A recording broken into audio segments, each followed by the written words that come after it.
ఆయనకి వర్తించినటువంటి సెక్షన్లు పెట్టి వేధించి ఫైనల్గా జైలుకు పంపించి పైశాచిక ఆనందం పొందినటువంటి పాలక పక్షానికి ఒకటే చెప్తున్నా, ధర్మం న్యాయం ఖచ్చితంగా ఎక్కడో ఒక దగ్గర గెలుస్తుంది. ఒక్క మాట చెప్తున్నాను, ఇదే విధంగా బ్రిటిష్ పార్లమెంట్లో చర్చలు సెకండ్ వరల్డ్ వార్ జరుగుతుండగా చర్చలను కొసిరేస్తారు. యు ఆర్ లూజింగ్, మీరు సెకండ్ వరల్డ్ వార్ యుద్ధానికి ఇంగ్లాండ్ని పురిగొల్పారు, నేల మీద ఓడిపోతున్నాం, గాలిలో ఓడిపోతున్నాం, సముద్రం మీద ఓడిపోతున్నాం అని క్వశ్చన్ వేస్తే పార్లమెంటేరియన్స్ చర్చిల్ గారు ఒక సమాధానం చెప్తాడు, yes we lose on the ground, we lose on the water, we lose in the air, but we will win in the heaven అని చెప్తాడు. అట్టా మేము ఒక్కొక్క దగ్గర ఓడిపోతున్నా కూడా మొక్కవోని ధైర్యంతో ఈరోజు సుప్రీంకోర్టుకు తీసుకొచ్చినటువంటి వైనం, కింద కోర్టులో న్యాయం జరగనటువంటి పరిస్థితి, 3 సంవత్సరాల లోపల శిక్ష ఉండేదాని ప్రతి అఫెన్స్కి 35(3) BNSS ఇవ్వాలి, 41A సిఆర్పిసి ప్రకారం ఇవ్వాలి.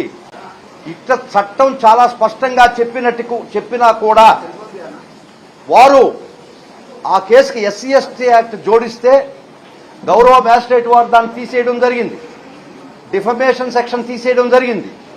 వారి మీద నమోదైనటువంటి సెక్షన్స్ 4 సెక్షన్స్ కూడా 6 సెక్షన్స్ కూడా 3 సంవత్సరాల లోపల పనిష్మెంట్ శిక్షార్హమైనటువంటి కేసుల్లో కూడా మేము వాదనలు చాలా గట్టిగా వినిపించినా కూడా అర్నేష్ కుమార్ జడ్జిమెంట్ ప్రకారం అరెస్ట్ ఇల్లీగల్, 35(3) ప్రకారం నోటీస్ ఇచ్చి పంపించేయాలా, ఇది అరెస్టే ఇల్లీగల్ మేము వాదించినా కూడా అక్రమమైనట్టు అరెస్ట్ చేసి కోర్టు ముందర ప్రొడ్యూస్ చేసినా కూడా కోర్టు వారి దృష్టికి కూడా తీసుకుపోయినాం. మీరే 2 సెక్షన్లు తీసేశారు దీనికి అనువర్తించమని, కొరవ సెక్షన్స్ 3 సంవత్సరాల పనిష్మెంట్ కదా, అర్నేష్ కుమార్ జడ్జిమెంట్ ప్రకారం 35(3) ఇచ్చి పంపించేయండి అని చాలా దూరం వాదనలు వినిపించాం. చాలా వరకు మేము ఆ మా వాదనలు అప్ టు లంచ్ టైం పరిగణలోకి తీసుకోలేదా గౌరవ న్యాయస్థానం. అయినా అప్పటికే రిమాండ్ చేయడం జరిగింది. తర్వాత లంచ్ తర్వాత మమ్మల్ని ఆర్గ్యుమెంట్ చెప్పన్నాము, ఏదో చెప్పామనుకోండి, అయినా కూడా 3 సంవత్సరాల లోపల పనిష్మెంట్ సెక్షన్కి రిమాండ్ కొమ్మినేని శ్రీనివాసరావుని రిమాండ్ చేయడం జరిగింది. దాన్ని మేము చాలా సీరియస్గా పరిగణించి చట్ట పరిధిలో లేనటువంటి అంశం అని చెప్పి మేము ఈరోజు మొన్న పిటిషన్ ఫైల్ చేసి SLP ఫైల్ చేసి గౌరవ సుప్రీంకోర్టు దగ్గర ఈరోజు వాదనలు జరిగినాయి. వాదనలు జరిగితే సుప్రీంకోర్టు వారు చాలా స్పష్టంగా చెప్పి వారిని ఫోర్త్విత్ ఈ క్షణమే జైలు నుంచి రిలీజ్ చేయాలన్నటువంటి ఆర్డర్ ఇవ్వడం జరిగింది ఈరోజు. తర్వాత ఈ కేసు మేము పూర్వాపరాలు పరిశీలిస్తాం. First interim relief, illegal arrest కదా, అది ఇల్లీగల్ డిటెన్షన్ కదా అని మా వాదన. 3 సంవత్సరాల లోపల పనిష్మెంట్ ఉండేది, మీరు ఎట్ట డిటెన్షన్ ఇస్తారు అన్న మేము వాదన తీసుకున్నప్పుడు మాతో ఏకీభవించినటువంటి గౌరవ సుప్రీంకోర్టు వారు ఫోర్త్విత్ అండర్ ఆర్టికల్ 32 ప్రకారం వారిని తక్షణమే విడుదల చేయాలని ఆర్డర్ ఇచ్చింది. చాలా సంతోషం. కానీ ఒక్కటి మటుకు చెప్తున్నాం, న్యాయ వ్యవస్థ ఈరోజు భారతదేశంలో ఈ విధంగా ఉంది కాబట్టే కొంత ప్రజాస్వామ్యం మనుగడవుతుంది. విచారణ సమయంలో గౌరవ న్యాయమూర్తి గారు కామెంట్ కూడా చేయడం జరిగింది. యాంకరింగ్ చేసేటప్పుడు అవతల మనిషి మీద దీనికి కంట్రోల్ ఏముంటుంది, యాంకరింగ్ చేసినప్పుడు వారు ఖండించలేదు, నవ్వుతున్నారు అని చెప్పారు. మేము కూడా ఏదో నవ్వుతుంటాము, అది తప్పు. యాంకరింగ్ లో కూడా కొమ్మినేని శ్రీనివాసరావు ఇది తప్పు ఖండించినారని కోర్టు గారి దృష్టికి తీసుకున్నాం. అది కూడా వారు పరిగణలోకి తీసుకున్నారు. తీసుకొని ఈ విధమైనటువంటి చర్యలు చాలా తీవ్రంగా గ్రహించింది గౌరవ సుప్రీంకోర్టు వారు. కానీ ఒక్కటే చెప్తున్నాం, మీరు ఆ రాష్ట్రంలో ఏ కేసైనా పెట్టి 3 సంవత్సరాల లోపల పనిష్మెంట్ ఉన్నా కూడా మీరు రిమాండ్ చేసి కలిచారు. ఈ రోజు దానికి ఖచ్చితంగా తిరోగమనం ఏర్పడ్డది. ఈ విధమైనటువంటి చర్యలకి ఈరోజు ఖచ్చితంగా సుప్రీంకోర్టు వారు చెంపదెబ్బ వేసినటువంటి పరిస్థితి వచ్చింది. కాబట్టి ఇప్పటికైనా చెప్తున్నాను ఈ పరిపాలకులకి, ఇప్పటికైనా చెప్తున్నాను ఈ పోలీసు వ్యవస్థకి, మీరు చట్ట ప్రకారం పోండి. BNSS 35(3) ఆలోచించండి.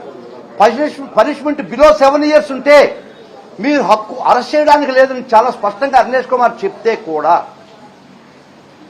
మీరు వీళ్ళు క్రానిక్ అఫెండర్స్ కాదు, వీరి మీద పాత కేసులు లేవు, వీరు తప్పించుకొని పోయేదానికి అవకాశం లేదు, అటువంటి పరిస్థితిలో 41A ఇవ్వాల్సిన పరిస్థితి ఉండినా కూడా మీరు అవేవి పరిగణలోకి తీసుకోకుండా పాలకపక్షాన్ని సంతృప్తిపరచడానికి, వాళ్ళ కళ్ళల్లో ఆనందం చూడడానికి ఒక విధమైనటువంటి అరాచక పాలన మీరు చేస్తుంటే ఈరోజు గౌరవ సుప్రీంకోర్టు దానికి ఫుల్ స్టాప్ పెట్టింది. అందుకనే దీనికి ఎక్కడో ఒక దగ్గర ఫుల్ స్టాప్ పెట్టించాలా, దీనికి ఎక్కడో ఒక దగ్గర చరమగీతం పాటించాలనేటువంటి పట్టుదలతో జగన్మోహన్ రెడ్డి గారు ఇచ్చినటువంటి మాకు స్ఫూర్తితో మేము ఇంత దూరం వచ్చి పోరాడడం ఈరోజు మేము గెలిచాం. 3 సంవత్సరాల లోపల అఫెన్స్కి అరెస్ట్ చేసినటువంటి కొమ్మినేని శ్రీనివాసరావు గారిని తక్షణమే రిలీజ్ చేయమనేటువంటి ఆర్డర్ వేసి మేము ముఖ్యంగా ఈ లైవ్ షో అయిపోయిన తర్వాత ఒక వెల్ ఆర్కెస్ట్రేటెడ్ ఒక విషస్ క్యాంపెయిన్ చేసి ఈ రాష్ట్రం మీద సాక్షి ఆఫీసులు ధ్వంసం చేసి కాల్చేసిన పరిస్థితి. సాక్షి ఆఫీసులు మొత్తం మీకు లిస్ట్ ఇస్తాను, ఫోటోలు చూపిస్తాను. ఇదే ధర్మమా అని అడుగుతుండా. ఈ విధంగా మీరు ఒక పత్రికా ఆఫీసుల మీద టోటల్గా మీరు మీ యొక్క దురాగతాలను గొంతెత్తి వెనుక చాటుతున్నటువంటి సాక్షి మీడియాని గొంతున్నలో అని చెప్పి,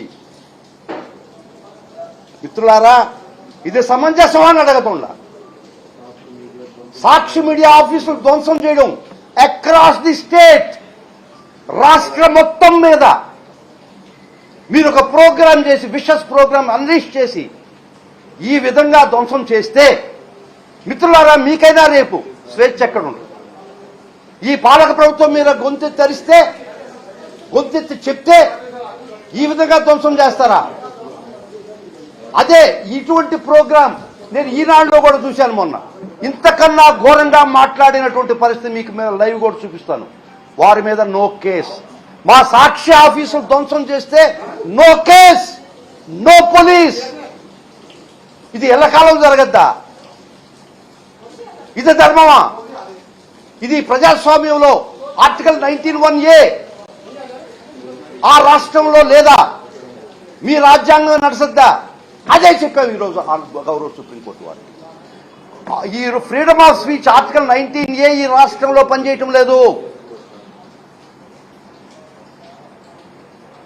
ఈ విధంగా సాక్షి ఆఫీసుని ఒక ప్రోగ్రాం ఎయిమ్ చేసిన దానికి, ఎయిర్ చేసిన దానికి ఇంతకన్నా దారుణంగా సాక్షిలో, ఈనాడులో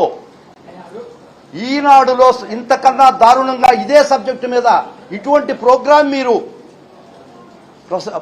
ప్రచురితం చేస్తే నో కేస్. ఈ విధమైనటువంటి దుర్మార్గాలు ఖచ్చితంగా అడ్డుపడతాం. న్యాయ వ్యవస్థ దృష్టి తీసుకుపోతాం. ఎక్కడ న్యాయం జరగకపోయినా అంచెలంచెలుగా ఫైనల్గా గౌరవ సుప్రీంకోర్టు గారు ఉంది, వాళ్ళు ఖచ్చితంగా ఈ అరాచకాలను అడ్డుకట్టేస్తారని మేము భావిస్తున్నాం. ఈ రోజు ఖచ్చితంగా ఈ రాష్ట్రంలో జరుగుతున్నటువంటి అరెస్టులు, బిలో 7 years అరెస్టులు, రిమాండ్లు, ఇది ఇల్లీగల్ అని చెప్పి ఆర్డర్ ఇచ్చినటువంటి పరిస్థితి. ఈరోజు below 7 years offences means are a routine. మీరు అరెస్ట్ చేయడం, వాళ్ళు కోర్టు దృష్టి దగ్గర తీసుకోవడం, వాళ్ళు కూడా అర్నేష్ కుమార్ జడ్జిమెంట్ ఖాతరు చేయకుండా as a mechanical fashion remand జరగడం చాలా దురదృష్టకరం. మేము ఖచ్చితంగా మేము చట్ట ప్రకారం రాజ్యాంగ పరంగా మా వాదనలు ప్రతి కోర్టులో వినిపిస్తాం, రిమాండ్ కోర్టులో వినిపిస్తాం, హైకోర్టులో వినిపిస్తాం, కాకపోతే సుప్రీంకోర్టులో కూడా వినిపిస్తాం. ఈరోజు ఖచ్చితంగా ఈ విధమైనటువంటి ఇల్లీగల్ అరెస్టులు, ఇల్లీగల్ రిమాండ్స్ కి ఈరోజు ఖచ్చితంగా గౌరవ సుప్రీంకోర్టు అడ్డు వేసింది. చాలా సంతోషం. ఈ విధమైనటువంటి ఒక విషస్ క్యాంపెయిన్ సాక్షి ఆఫీసెస్ మీద అక్రాస్ ది స్టేట్, అది కూడా తీసుకుపోతున్న దృష్టిలో ఇది ఇంట్రీమ్ రిలీఫ్ ఇచ్చారు. ఫైనల్ రిలీఫ్ లో ఇది హీరింగ్ వస్తుంది. ఇవి అన్ని కూడా సుప్రీంకోర్టు మేము ఫైల్ చేశాం. మా సాక్షి ఆఫీసుల మీద ధ్వంసం చేసినటువంటి పేర్లతో కూడా, వ్యక్తుల పేర్లతో కూడా, ఆ ఫోటోలతో కూడా మేము కోర్టు వారికి ఈరోజు మేము ఫైల్ చేయడం జరిగింది కోర్టు వారి ముందర. ఇవన్నీ ఫైనల్గా హీరింగ్కి వస్తాయి. ఈరోజు ఇంట్రీమ్ రిలీఫ్ ఇచ్చాడు, తక్షణమే వారి అరెస్ట్ ఇల్లీగల్ కాబట్టి